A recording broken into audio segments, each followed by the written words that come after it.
Hello, my name is Tara, and welcome to You Should Write a Book, the podcast. If this really was a book, this would be in the chapter called Being Polite, and this section would be called the third of 3 parts. In the first episode, I laid the groundwork of the lessons I'd internalized as a child. Be a good girl and always respect your elders. In the second episode, I described some of what could be seen as the consequences of those lessons. I want to thank all of you who reached out by message or by email to share your own stories.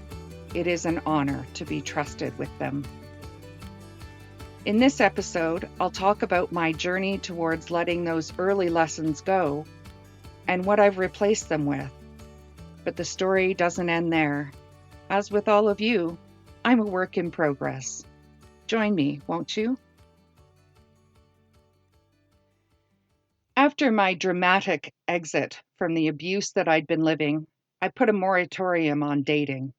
I didn't trust men at all, even a little. I saw them all as predators looking for prey, and I had been seen as prey by Stephen, and I wasn't going to let that happen again. Over the next 2 years, I bought a house, ran a successful business as a case manager and therapist for individuals with acquired brain injuries, and I healed the wounds. Something that I didn't mention about my time with Stephen was the fact that he'd introduced me to a naturist park near the city. Turns out that I really loved being naked. I loved being at the park and got to know the regulars really well. It wasn't at all what you imagine. There were no great orgies going on. Well, if there were, I didn't know about them. It was a family park with loads of kids running around. Any sexual activity was strictly out of bounds, and there were cold showers everywhere just in case something popped up. You had your own towel that you took everywhere with you as a place to sit. Swimming and sunning, putting on a sports bra to play beach volleyball.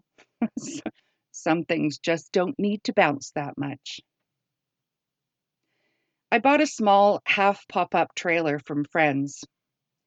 Every weekend, I hooked it up to the back of my Dodge Neon and made my way to the park.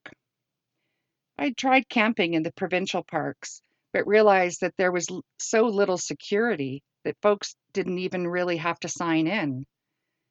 As a single woman, it freaked me out that no one would know if anything happened to me. So to me, the park was a safe haven. Everyone had to sign in. They photocopied driver's licenses and took down plate numbers. The number of unattached males was limited, so most people in the park were there with their partners and often their kids. The staff all knew me, and they looked out for me. I spent most of my time reading by the poolside and joining folks in the evening around a campfire for a slightly drunken sing-along. I loved it there. He was tall and beautiful, tanned to a golden brown that matched his hair and his eyes. He'll tell you that I'd been watching him all weekend, but really, I'd noticed his 5-year-old son even more. He'd spent the day diving and swimming the length of the Olympic-sized pool over and over again, wowing everyone around. But when Chris got up the nerve to come to my campsite and introduce himself, I was flattered, and he was handsome, and I was single. I won't get into all of the details here, but know that everything happened very quickly. He moved to Florida for a teaching job, having just graduated with his degree, and I found out I was pregnant shortly after he left. But here's what you need to know about Chris. He was safe. He was the very opposite of my ex. There was nothing controlling or manipulative about him, and in fact, he came across as quite innocent. He was exactly who I needed to be in relationship with at that point in my life. It was complicated, very complicated. but I didn't regret marrying him and having 2 beautiful children with him. He asked very little of me other than to be there and to love his kids. And I was, and I did, very much. With him, I began to unlearn some of the earlier lessons about being a good girl and obeying, but I digress. Question: as a woman, what do you instinctively do to keep yourself safe? Do you always park under a streetlight when out at night? Do you get your keys in hand long before you reach your car? And do you lock your doors as soon as you get in? Do you sit with your back to the wall when in a new setting so that you can see who's coming? Do you pretend that you've just remembered something and walk away if the person on the elevator looks a little shifty? When I pose the questions to my marriage prep classes, the men are bowled over by the responses they hear from the women, their partners. Men have no idea. But even with those safeguards in place, we continue to put ourselves in questionable situations because, well, we need to be polite. I wouldn't want to hurt this man's feelings by getting off the elevator, even though I'm scared. I don't want to make those 2 guys think I'm afraid, so I won't hold my purse more closely or put my keys between my fingers. I don't want to be rude by not chatting with this weird person at the bar, even though I know something's off. Being polite sucks. I have a thing about kneeling. In the Anglican tradition, it is the norm for many, but the act of kneeling is to put yourself at someone else's mercy. My experiences with Stephen meant that I did not feel safe kneeling, ever, even at church. When I disclosed this while training as a counselor, my mentor seemed surprised. It had never occurred to him that in kneeling one becomes vulnerable. So I refused to kneel, even at my ordination. I had discussed it with the bishop beforehand, and he seemed to understand. The bishop who ordained me was the least threatening man on the planet, but it didn't matter. I don't kneel. Nor do I ask anyone else to kneel. As a priest, I would say, anyone who wants to kneel may do so, but it is not required.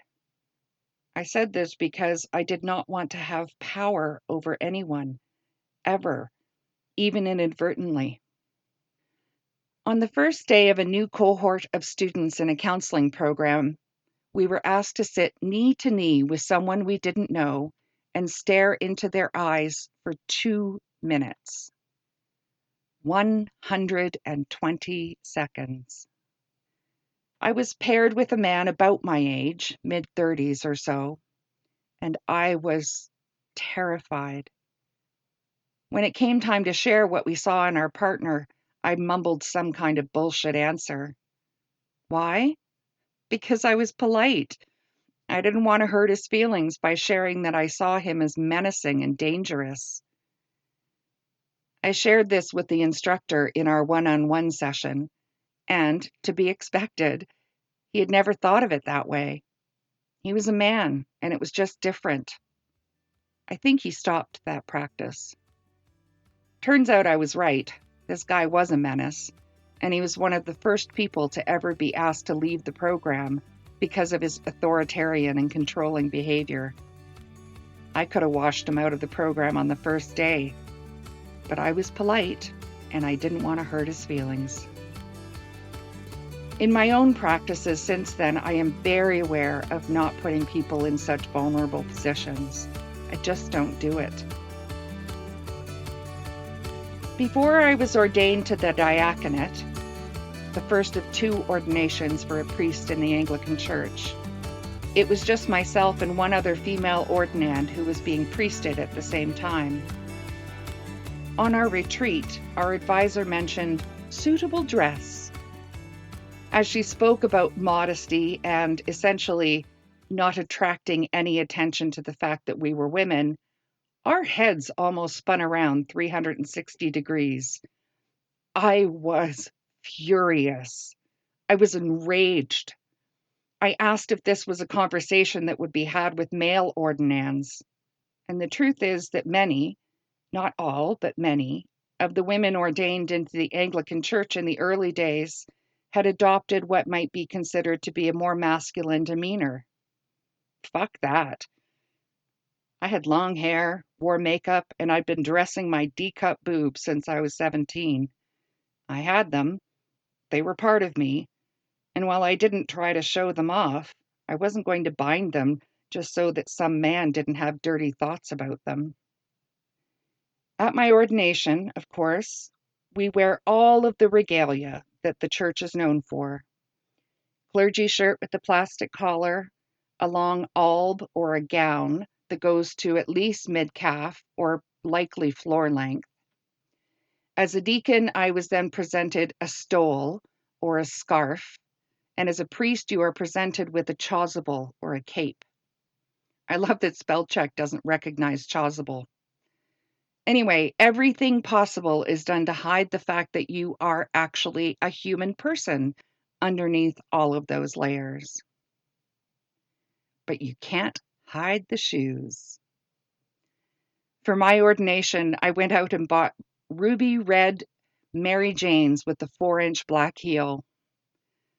I wouldn't have done it had we not had a talking to about appropriate attire before the service.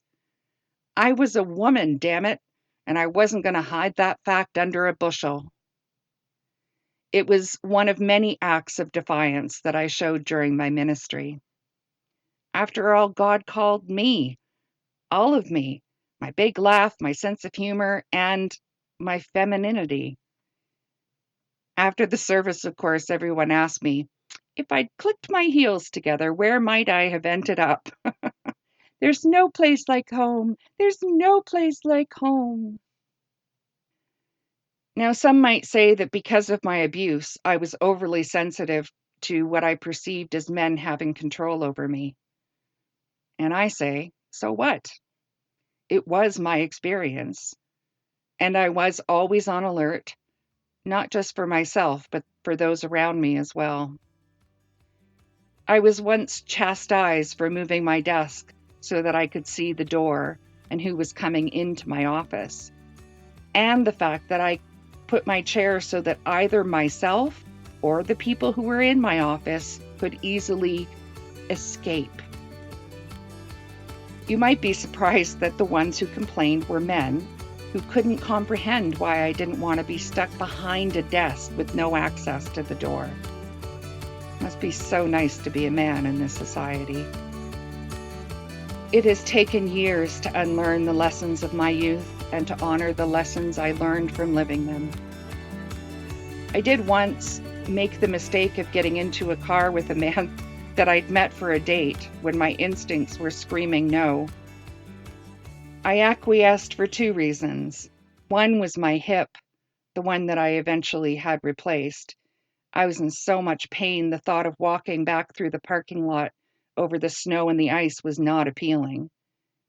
And the second reason, I didn't want to be rude. He drove me away from the restaurant, out of the parking lot, down the street, and into an underground parking garage. Interestingly, I wasn't scared, but I was pissed. I took my phone out, told me to get the fuck out of there or I was calling 911. Thankfully, he did, because I wouldn't have known what to tell the operator about where I was because I had no idea. I called my friend as I was driving home. She gave me proper shit, as she should have. Noted. Never happened again. There have been a lot of other little things over the years. The comments on my nice legs and that I should always wear skirts, or about how my dangly earrings were distracting as I handed out communion, or that I should always wear my hair down, or that I should smile more. Oh my God, that one drives me crazy. Or how my stole, a scarf that priests wear, was crooked because, well, boobs. I became quite adamant that if men came to see me in a sexual manner, that was their fucking problem, not mine. I was and am delightfully feminine and have finally come to honor my body, even with all of its scars and stretch marks and having everything succumbing to gravity. I was delightfully and perfectly made. Parents, don't teach your girls to be polite at all costs. I'd rather have them be rude and alive than have been polite and dead. And as far as always respecting your elders, fuck that. If it doesn't feel safe or okay, say so. I wish I'd been so empowered as a young girl, because I never would have sat on that friend's father's lap, and I certainly wouldn't have let my parents' friends come to tuck me in at night. Teach your girls, and your boys for that matter, that they don't have to acquiesce. Predators look for this kind of meekness in their prey. It happened to me once, and it will never happen again. My hope in telling these stories is that you will gain some insight into your own. What lessons did you learn growing up? What consequences did they lead to? And of course, what might you have to unlearn now that you have some insight? Share your stories with me or with a friend.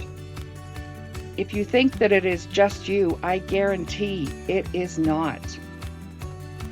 We're all in this journey together, and together we make it through. If you consider taking the time to subscribe or to follow this podcast, I would appreciate it. It only takes you a few seconds, and it means the world to me. Until we meet again next time, bye.